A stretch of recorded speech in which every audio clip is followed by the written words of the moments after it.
Ada beberapa kejadian penting yang terjadi di dunia pada tahun 605 Masehi.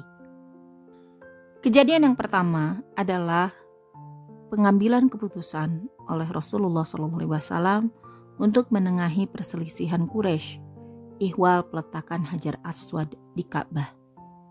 Tahun ini juga bertepatan dengan kelahiran Fatimah radhiyallahu anha, putra Nabi Muhammad SAW. Dari luar dunia Islam terjadi dua peristiwa penting. Yang pertama adalah pengakuan Agilulf sebagai Raja Lombard oleh Kaisar Phocas. Sekaligus ditariknya pasukan Bizantium dari semenanjung Balkan. Kejadian yang kedua yaitu tidak dijaganya perbatasan antara Persia dan Arabia akibat pertikaian antara An-Nu'man bin Al-Munzir Al-Lakhmi dan Kisra II. Dan inilah kisah lengkap dari kejadian-kejadian pada tahun 605 Masehi. Kejadian penting lainnya pada tahun 605 Masehi bertepatan dengan kelahiran Fatimah radhiyallahu anha adalah pengakuan Agilulf sebagai Raja Lombard oleh Kaisar Phocas. Agilulf sendiri adalah seorang penguasa penting dalam sejarah Lombard. Ia memerintah dari tahun 590 hingga 616 Masehi. Ia memainkan peranan penting dalam memperkuat kekuasaan Lombard di Italia dan menjalin hubungan diplomatik dengan Kekaisaran Bizantium dan Gereja Katolik. Agilulf dari suku Turingi dan dilahirkan sekitar tahun 555 Masehi. Ia menjadi Raja Lombardia setelah menikahi Theodelinda, seorang putri dari keluarga kerajaan Bavaria yang sebelumnya menikah dengan Raja Authari dari Lombardia. Authari wafat pada tahun 590 dan Theodelinda memilih Agilulf sebagai suaminya dan raja yang baru. Pemerintahan dan kebijakan Agilulf. 1. Konsolidasi kekuasaan. Agilulf memulai pemerintahannya dengan memperkuat kendali atas wilayah Lombardia. Ia berhasil meredam pemberontakan internal dan memperluas wilayah kekuasaannya di Italia Utara. Salah satu pencapaiannya yang penting adalah menundukkan pemberontakan di Spoleto dan Benevento, dua wilayah yang penting bagi stabilitas kerajaan. Hubungan dengan Bizantium. Agilulf juga berusaha untuk menstabilkan hubungannya dengan Kekaisaran Bizantium yang masih memiliki wilayah di Italia. Meskipun sering terjadi konflik antara Lombard dan Bizantium, Agilulf berhasil mencapai gencatan senjata pada tahun 598. Ini memungkinkan Agilulf untuk fokus pada masalah internal dan mengkonsolidasikan kekuasaannya. Hubungan dengan Gereja Katolik pada masa pemerintahan Agilulf ditandai dengan hubungan yang kompleks. Theodelinda, istrinya, adalah seorang penganut Katolik yang taat dan memainkan peran penting dalam mendamaikan Lombard dengan Paus dan gereja. Theodelinda mendirikan banyak gereja dan memperkenalkan kebijakan-kebijakan yang mendukung Gereja Katolik.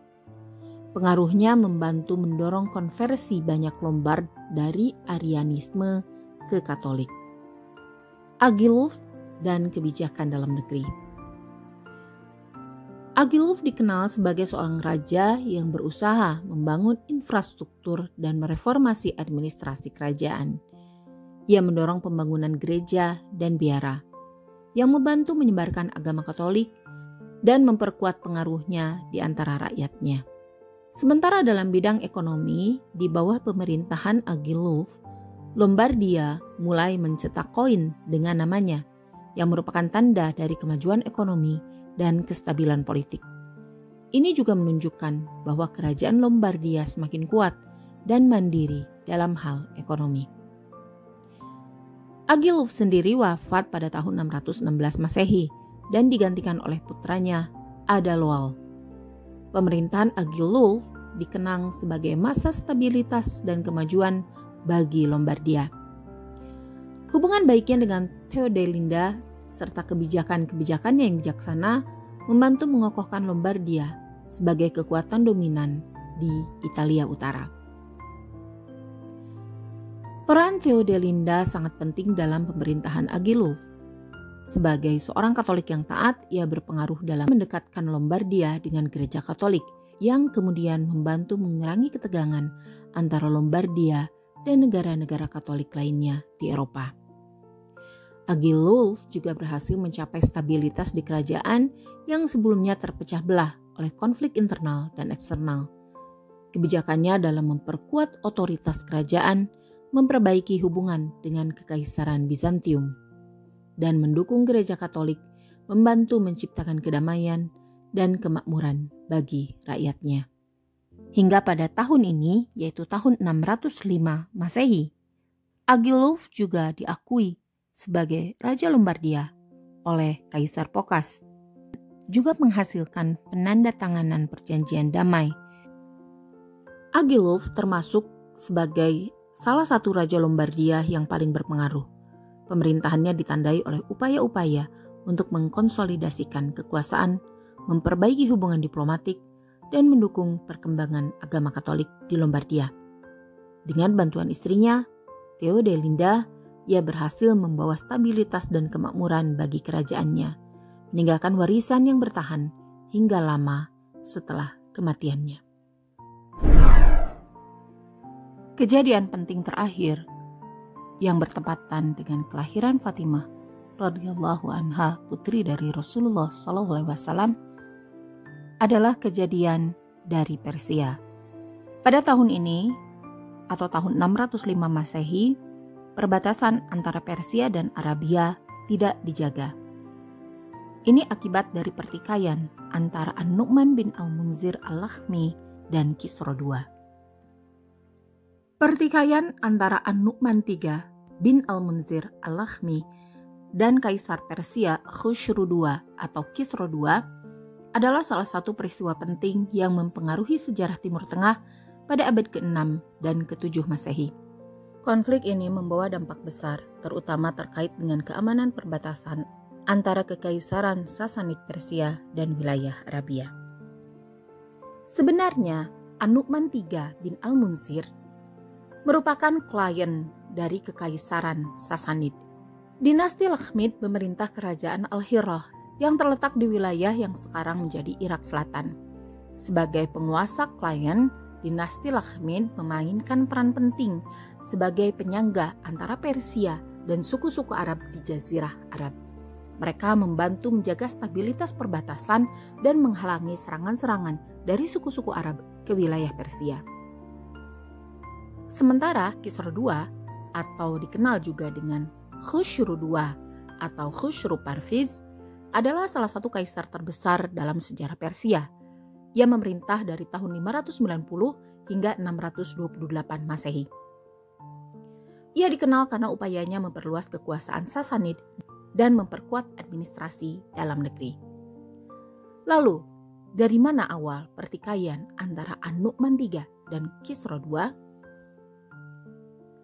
Pertikaian ini dipicu oleh beberapa faktor, di antaranya 1. Perselisihan pribadi dan politik. An-Nu'man III dilaporkan menolak permintaan Kisra II untuk menikahkan putrinya dengan seorang bangsawan Persia. Penolakan ini memperburuk hubungan mereka dan menyinggung Kisra II.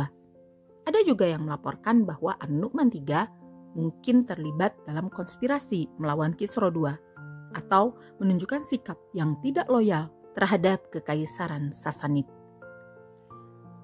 Faktor yang kedua adalah perubahan kebijakan dari Kisra II sendiri. Kisra II mungkin telah memutuskan untuk mengurangi ketergantungan pada penguasa klien seperti Lakhmid dan mengonsolidasikan kekuasaan langsung atas perbatasan Persia.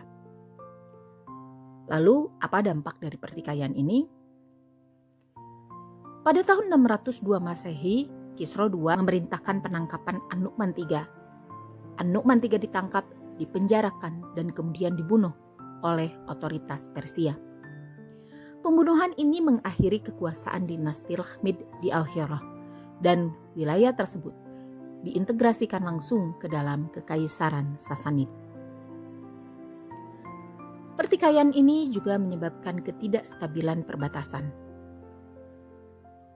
Karena berakhirnya dinasti Lakhmid, perbatasan antara Persia dan Arabia menjadi tidak terjaga dengan baik. Dinasti Lakhmid sebelumnya bertindak sebagai benteng penyangga yang efektif melawan serangan-serangan suku Arab. Tanpa pengawasan mereka, kekosongan kekuasaan dan pertahanan yang lemah menyebabkan beberapa hal terjadi. Yang pertama, serangan suku-suku Arab. Suku-suku Arab yang sebelumnya terhalang oleh kekuatan Lakhmid mulai melakukan serangan lebih sering ke Persia. Kekosongan kekuasaan memungkinkan mereka untuk menyerang dan menjarah wilayah perbatasan dengan lebih mudah. Yang kedua, kemunculan Islam. Ketidakstabilan di perbatasan Persia bertepatan dengan kemunculan Islam di Jazirah Arab. Kelemahan di perbatasan memudahkan penyebaran pengaruh Islam ke arah utara, dan beberapa dekade kemudian pasukan Muslim di bawah kepemimpinan Khalifah Umar berhasil menaklukkan seluruh kekaisaran Sasanid, terutama lewat perang yang dipimpin oleh Sa'ad bin Abi Waqqas, yaitu Perang Qadisiyah. Sementara dampak jangka panjang dari pembubaran dinasti Lakhmid oleh Kisra II ini berpengaruh sangat signifikan terhadap keruntuhan kekaisaran Sasanid. Kurangnya benteng perlindungan di perbatasan Arabia-Persia berkontribusi pada keruntuhan kekaisaran Sasanid saat menghadapi ekspansi Islam. Kekaisaran Sasanid yang sudah melemah oleh perang melawan Bizantium akhirnya runtuh dalam menghadapi serangan Muslim. Wilayah yang sebelumnya berada di bawah kontrol Lakhmid kemudian menjadi bagian dari kekhalifahan Islam yang baru muncul. Ini mengubah peta politik dan agama Timur Tengah secara signifikan. Akhirnya, pertikaian antara An-Nu'man III bin Al-Munzir Al-Lakhmi dan Kisra II mengakibatkan pembubaran dinasti Lakhmid dan berdampak besar pada ketidakstabilan perbatasan antara Persia dan Arabia. Kematian An-Nu'man tahun 602 atau tepatnya 3 tahun dari tahun 605 ini mengakibatkan kekosongan kekuasaan dan tidak adanya penjagaan perbatasan antara Persia dan Arabia yang terjadi tahun 605 ini. Dan akhirnya tentu berkontribusi pada keruntuhan kekaisaran Sasanid.